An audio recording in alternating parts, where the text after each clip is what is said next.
सुनार दाम लक्षे एवं किणिले भल आश्चर्य लगुव जे सुनार दाम बढ़ी बढ़ी चली 22 कैरेट सुनार दाम लक्षे पार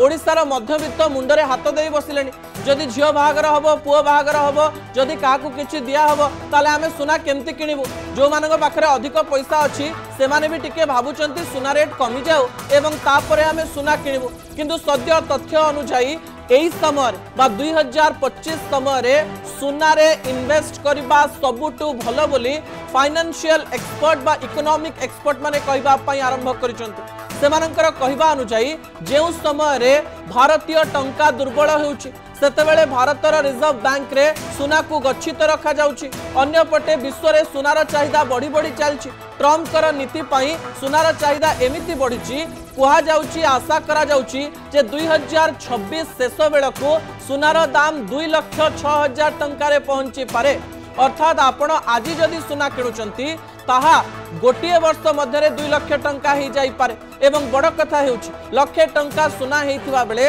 लोक माने जदि चिंता करूचंती सुना दर पुनी थरे 50,000 किमा 60,000 को आसी जिवो ताले से पाने भूल भाबुचंती बोली अनेक एक्सपर्ट कहिचंती किंतु ए कथारे जदि सत्यता रहिची ताले सुना एवं जागारे इन्वेस्ट करबा एबे सबुठारु उचित उपाय हेइ पारे।